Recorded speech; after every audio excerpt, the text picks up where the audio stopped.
Okay, guys, welcome back for part two. Uh, so today is June 9th, and then yesterday's session. Um, so, so what did we discuss?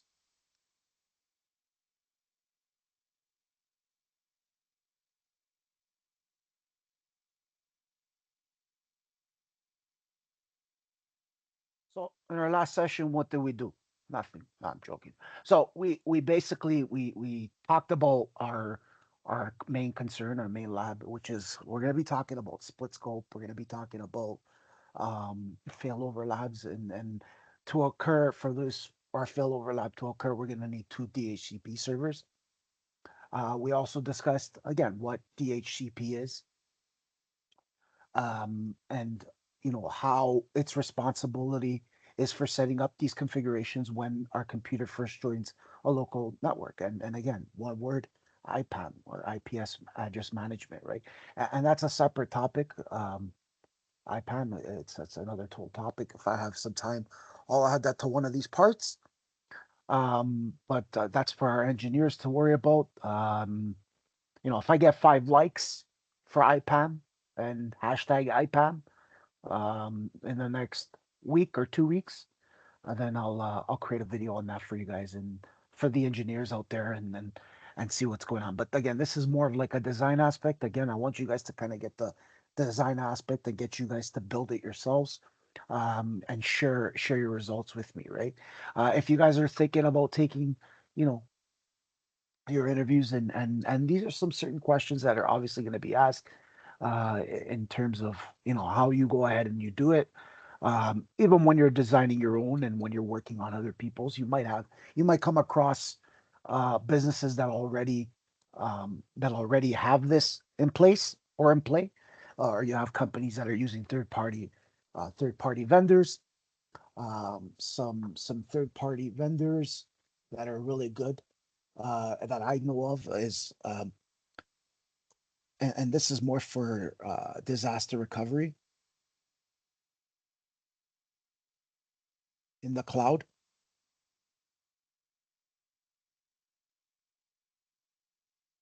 My main goal would be, again, talking about Blue Cat networks. They offer, then there's info blocks. These are some great um, Blue Cat networks. Then there's info blocks, which is where really known. And these guys offer enterprise grade. They're I think they're called NIOS X or something like that. They can configure those in high availability groups, and they support the active, passive, active modes. You can also this also supports IPAM and DHCP and DNS, all in the same time. Just like Blue Cat, again, it offers the DNS, the DHCP, and the IPAM solution. Their platform is a little bit better, similar to Infoblox. Again, to each its own. It does have its DHCP failover protocol, but again, are you going to move that on premises to the cloud? There's ways of keeping it on premises as well too, because you're going to need this stuff on premises as well.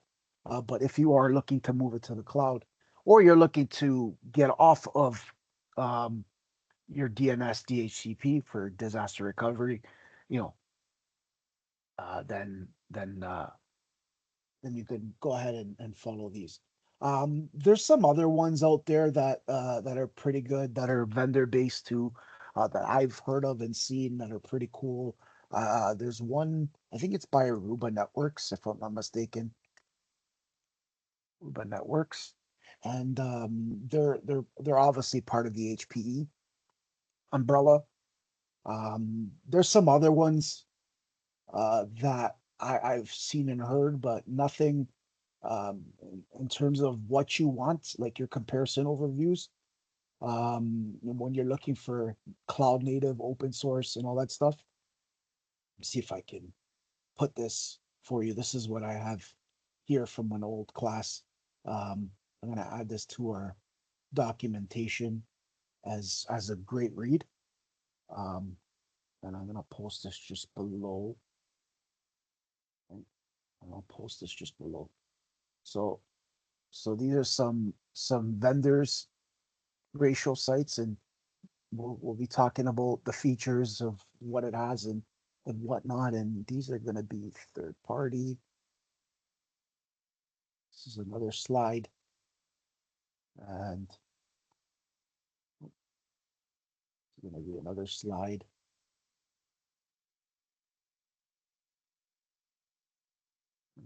And this is going to be third party vendors. Okay. So this is going to be our third party.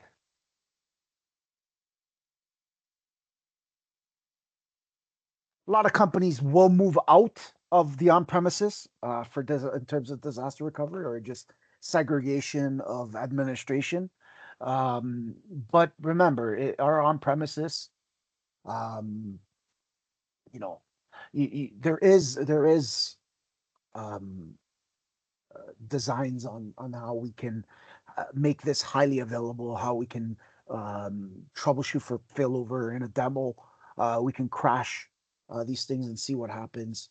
And having being able to use the different features within that is actually great, right?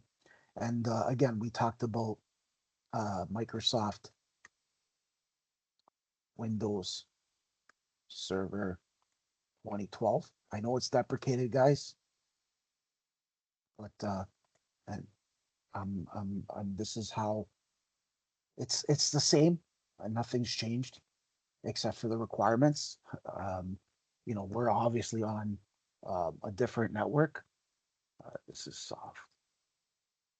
Excuse my typing, guys. And it's called Windows, not Winders. Window Server 2016 requirements. Right. Requirements.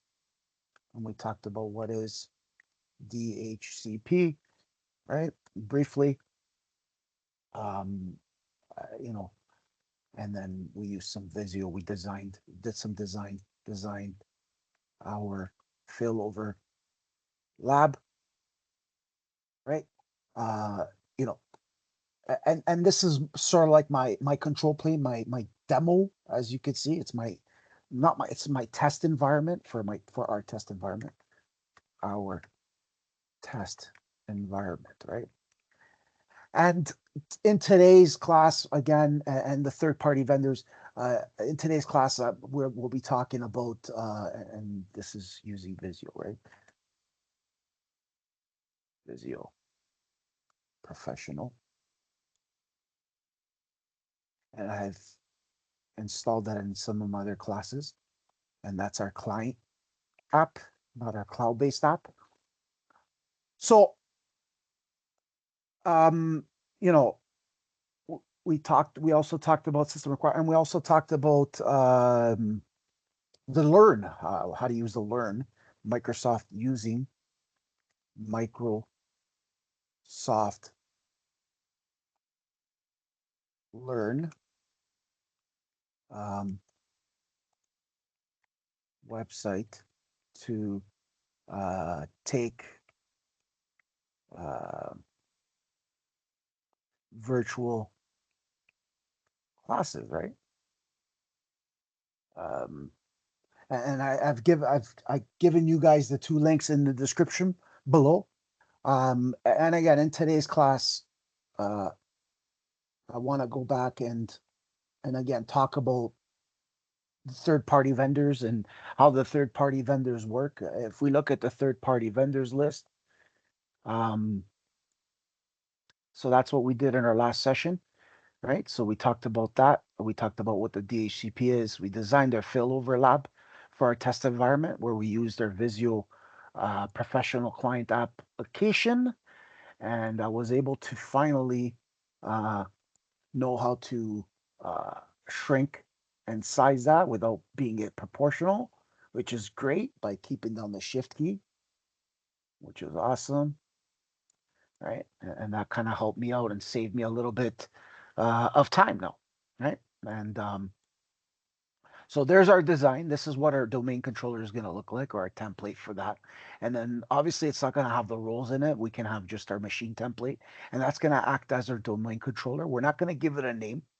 We're not going to update it. We're not going to turn off the firewalls. We're not going to make any changes. There are some changes like modifications that we can do after, right? But we can always, not create the template off of that, but we can also create the snapshot with the modifications rather than just the template. This isn't going to be an image that we're going to create, right? So typically have that image like in the cloud sense, we have our AMI, our Amazon machine image, which is what we're going to have on that, but we're not going to do it that way. Or we're not going to create an image. Well, we're going to be creating our images within um, our machines here, right? That's not right. And then that's going to be our basis for that. So I'm now able to, um, take a snapshot or manage and then clones, create the clones from that. But the templates is just basically shutting it down and sysprepping the machine, getting it ready for sysprep. Once it's ready for sysprep, I should be able to now move this to uh, our lowest amount of memory, right? Where it's totally off forever and it'll be there, right? So I'm going to cancel out of that. So that's that.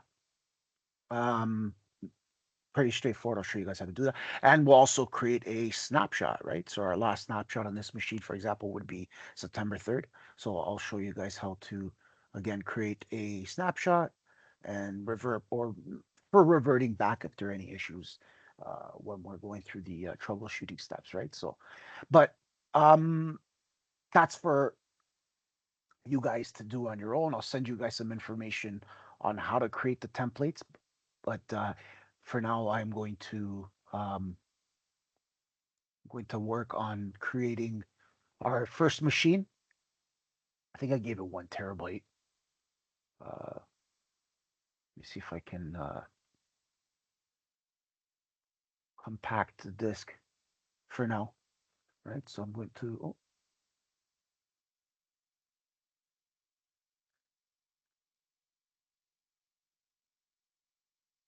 well, I have to create the machine first, right? Well, once the machine is created and the files are created, I should be able to expand. Uh, Let me double check. Right now, I'm just compacting it. Press the wrong button.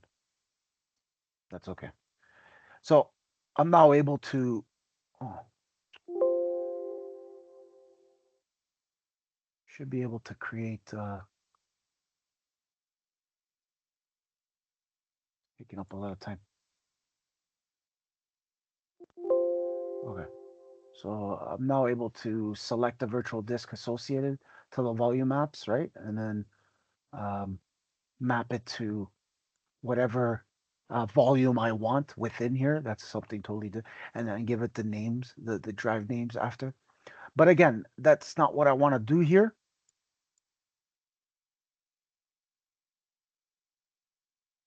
All right. So expand size. So with the machine off, I'm now able to expand the disk size if I wanted to, or decrease the disk size. I think I just want to give it 150 GB, but I'm not really increasing it, so it won't let me decrease it until I turn it on or till I have something in there. Then it'll let me decrease. But eventually, what I wanted to do was um, create. Let's see what happens. An independent disk. Okay. Oh, that's okay. We'll just remove this right now. I didn't want to give it a terabyte because I don't really need a terabyte for my template machine. It's going to be a lot.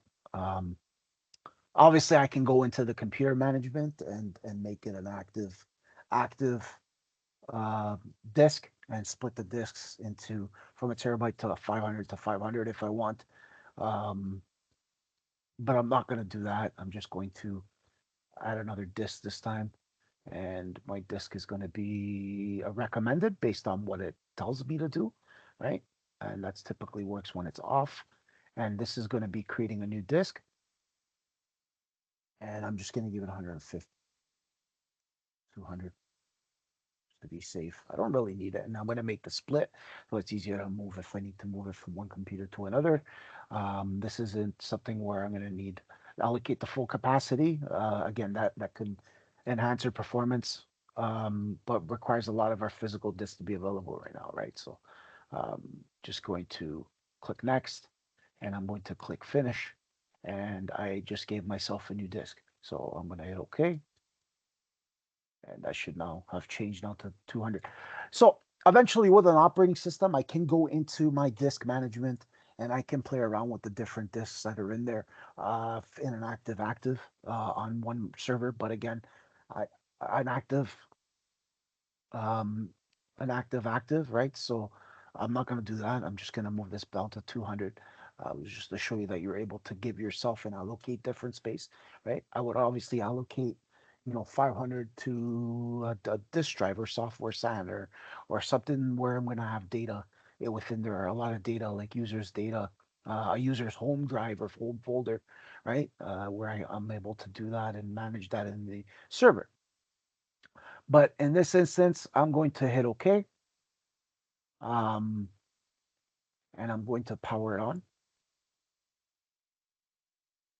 And I think I have the disk already in there.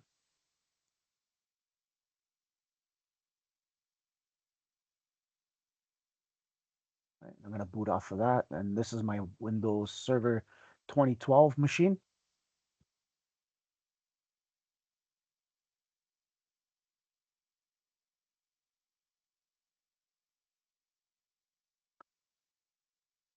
And I'm just going to go through the quick startup and just set it up for now. Uh, I'm going to play the engineer as sysadmin today, uh, just to quickly show you guys what it looks like for this demo. Just remember, you have your team. You can have your team work together on this project and have your team create the specifics if you need to. We talked about server core, um, an installation versus a server with a GUI. This is options only. Well, we're gonna use the data center because this is our data center. So this is just um, it's going to reduce management and servicing by installing only what's needed to run most server roles and apps. It doesn't include a GUI, so this is all fully managed locally or remotely through PowerShell. Uh, and there's other classes that I can do and show you how to create that. It's another step away, but we're not doing that. I want to create um, a GUI version of my data center. So that's what I'm going to be doing. And again, I can switch to a different installation option later. So all the server rules and features are supported in this one, which is what I want. Um, and again, I for to provide backward compatibility for an application that cannot be run on a server core. So this is when basically a GUI is required, right? So, um, a lot of the times you'll see, um, GUI, which is the way to go. So I'm gonna just select GUI and then hit next. Right? And then I'm gonna accept the license terms. I'm gonna hit next. I'm gonna do we're not upgrading, so we're gonna hit custom. And I'm not going, and this is where I was talking about the terabyte, where I can kind of format it and I can extend it, um, or format it to whatever I want or create formats, but I'm not going to do that. I'm just gonna allocate the one disk space, right? And give it 200 GB total of free space and give that whole thing to that. And I'm not going to be loading any drivers. Um, I'm just going to refresh it one more time. No drivers needed here. I'm not updating anything. no service packs, no drivers that I need to update that won't allow me to go. So this is where we would go and load those drivers um, 20 years ago. So I'm not creating any new partitions or spaces. So I'm going to click next. I'm just going to wait for that to happen. And as that's moving along, I'm going to go back to the board. So we talked about these four things. These are some third-party vendor solutions. These are some optional uh, vendors that you can use in the cloud for those DHCP and DNS um,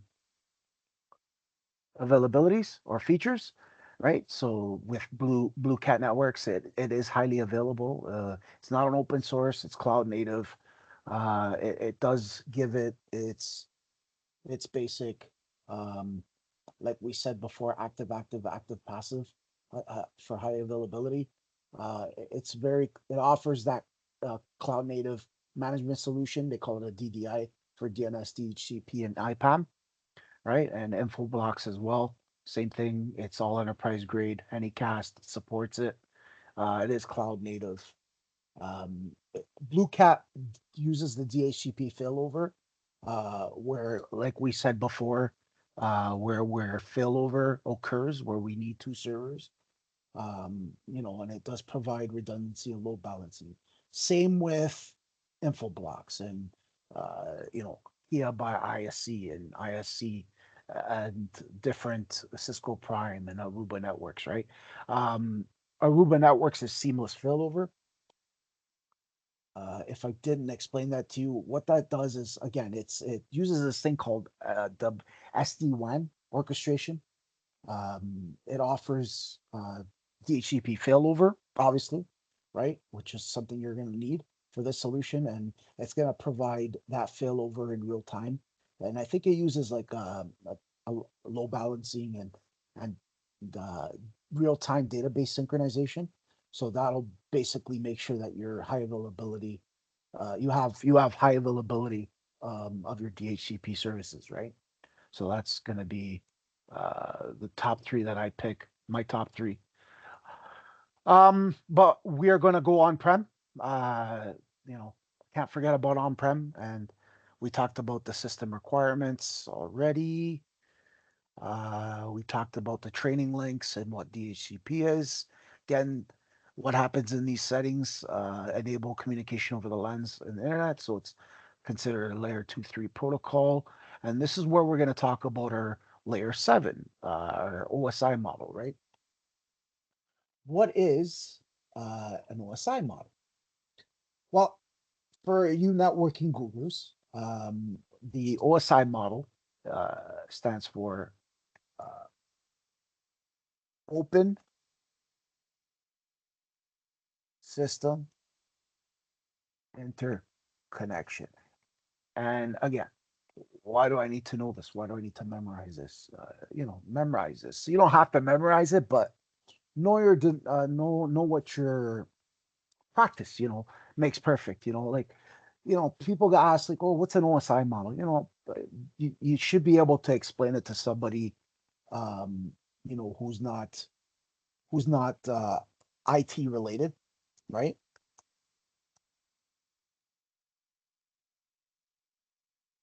Right? And a lot of the times when you're dealing with these ISOs, right, or these professionals or managers, right, it's more than just a theory. It's just a framework, right? So our OSI model is a framework, and that'll help us understand how we can move data across a network and how many systems or devices are able to communicate, right? So this OSI model is a framework that was designed by ISO, right? And when we talk about ISO, um, it's an international organization for standardization, right? So it's an international organization for standardization, right? And what that does is it's a standard of functions of a network It standardizes this ISO, standardizes. There's many ISOs, right? And you guys can take a look at the website here and take a look at the different ISOs that are available. But again, that standardizes the functions of a network into 7 layers, right? So each layer has a specific role, and each layer communicates directly above it or below it. So you're basically, you can move up or you can move down, but in series, um, with the relevance that it evolves around it, right? So with our layer one, we have our physical layer, and I'm going to draw a box here, right? And and I'm going to draw. So I'm going to draw a box, right? And I'm going to go all the way to the bottom, and I'm going to make my way up. So what are our 7 layers, right? And again, for an IT manager, we're using this as a tool. Um, right? And this tool is going to organize our IT infrastructure, right? Our engineers are going to be able to make decision makings. As managers, you will be able to make the decision making for that framework, especially when we're going to be deploying these new technologies or just troubleshooting network issues in general, right? So this is sort of our pocketbook or universal reference that helps our team or your team align them with network behavior, right? So your network analysts, your network layer one guys, your network assistants, your network administrators. Um, those are the ones that will take advantage of this kind of tools. And again, when you're talking to an IT manager, just make sure that they know what they're talking about. But if we're gonna explain it to them, make sure that we explain it to them with a little bit of sass and pass, right? Pizzazz, sorry, sass and pizzazz. Those two words are very common, and use a professional tone at the same time, right? So um it matters to professionals and managers because we these 7 layers help pinpoint where issues are happening in a network, right? So whether it's just a physical layer, right, where we have our physical cable, or just an IP conflict, which is our network, right? Or just, let's say, for example, we have an application timeout, which is our layer 7. So these are some specific points as to why um, stuff like this would matter, right? We would also need to know, in our design and our planning for our networks, right? As network architects, working with our engineers and our sysadmins, we should be able to guide um, we should be able to build these scalable modular networks. Like we can ensure rules like at a layer 4 in terms of firewalls, right? Or transport, right? So firewalls, right? Then we have our layer 3, which is our routers, right? And then we'll have our, um, you know, for our design and our planning. And then we'll have like our data link, which is our switches, right? They can work on the network and the data link layer, uh, and making sure that that's clearly understood, right? Um, right. Remember, our physical layer is the actual hardware, right? It's the cables, it's the NIC, it's the wireless signals. Our data link layer, or layer 2, is our MAC addresses and our switches, right? That's where our local devices are communicating. Then we'll have our network layer 3, right? And that's known as the network layer. And that network layer, again, is more for routing and addressings, like we said, routers addressing IPs for that, right? And then we have our transport layer, which is our mid layer. And that mid layer is our delivery. Is it reliable? Um, how do we check for errors? Do we use our TCP UDP, right? Our transmission control protocols, and on their transport layer, and then we have our user data protocols, right? Um, then we have our fifth layer, which is our session layer, and that is basically our sessions, right? Like logging in, logging out. That's session, right? So how do we establish that, and where's the termination and the sessions and how we're logging out and those procedures in that layer, right? With IT relevance. So then we go on to our sixth layer, which is our presentation layer, right? Our presentation is our secure socket, our transportation layer sockets, and that's our data formatting, and then that SSL and TLS is our encryption and decryption, where it goes with that and how we present to that, right? Um, and then lastly, our last and seventh layer is our user facing, I call it, and that's our application. Our application uh, could be a file transfer, an email, an HTTP header. Those are user facing services, right? HTTP. Um,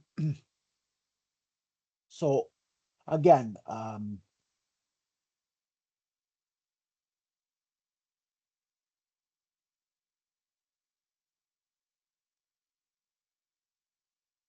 so when when we talk about the network and the design, we're talking about the actual blueprint.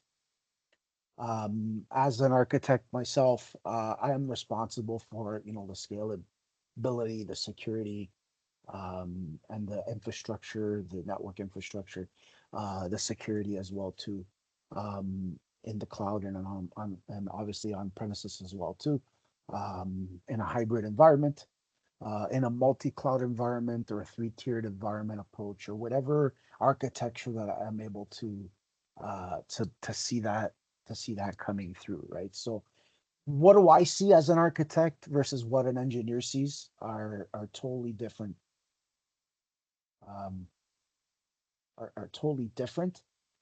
So like I said, me as an architect, uh, but if we're moving on our way up from 1 to 7, like in my layer 1, what I do is I look at the media types, right? Like what's my redundancy? These are sort of decisions that I would make, and I'm looking at fiber, copper, copper wiring, fiber wiring, and wireless networks, and just making the decisions on what medias I want to use for port speeds. I also want to make sure that I'm able to design those physical cable plans, right? And my data center layouts and my failover links. It's important, right? Like what I see, because I see a lot. I don't just see the main picture. I see a lot. Right? When we talk about DHCP, um, I see the whole picture, right? What an engineer sees is the design aspect of it, and what the system admin sees is um, what happens in real time, right? Um, Give me 1 second, guys.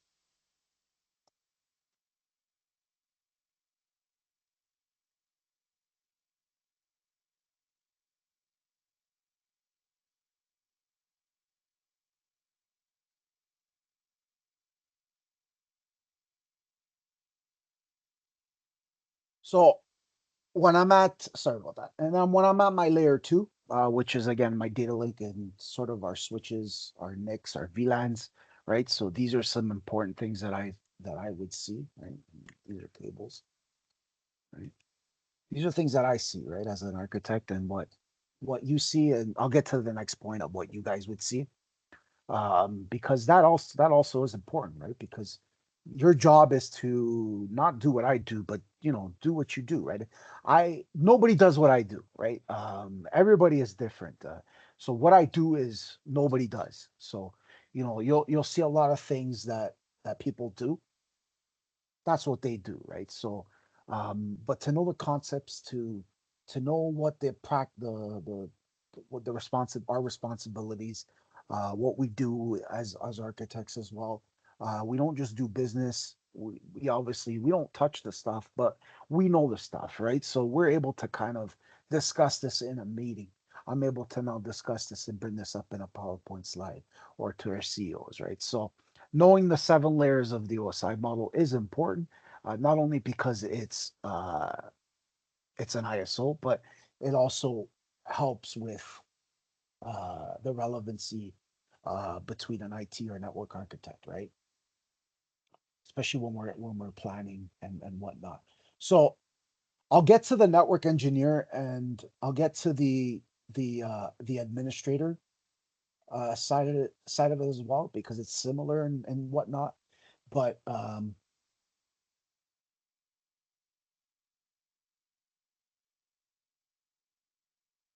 little bit of a budge there. Okay, so when we're looking at our layer twos, again, we see our cables in our physical switch.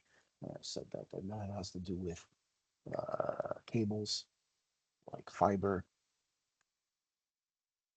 copper, right? Which is going to be discontinued soon. It's still available, but again, obviously copper will be around for a while, and then wireless networks as well too, right?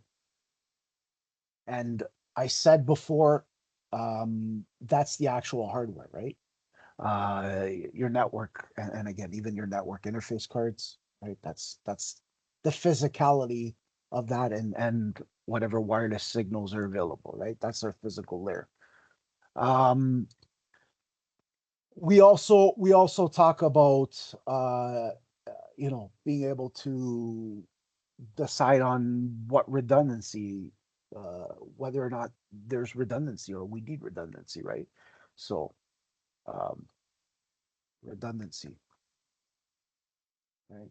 Um, port speeds, that's another thing we can do too, right? And that's our media types, the different types of medias, right? These are the different types of media. Right? I'm gonna make this a little bit. Okay. And fiber is about like that, and redundancy is a comma in between. All right, then we get to our data link layer, and when we talk about our data link layer, we have our devices as well too. And our devices that we talk about are our switches, our NIC cards, and these are some and VLANs, right? And that's for sure VLANs as well too, right? So VLANs, virtual LAN, right? Or our virtual local area network. And as architects, we're going to be VLANing a lot of our infrastructures, our designs. So we'll have a lot of VLAN, uh, a lot of stuff that's being VLANed, right? And an example of the of different VLANs that we can use. Again, remember, VLANs cannot talk to each other um, if the devices that are plugged into a switch are in different sections. So if we have switch VLAN 1, which is, if I grab the design here, let me see if I can design VLAN for you. And I'm going to grab a new folder, create, right? And if I were to get, um,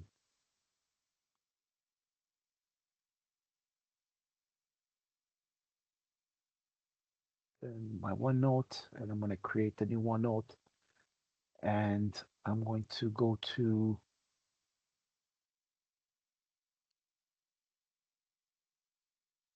do, do, do, do, do, do, do.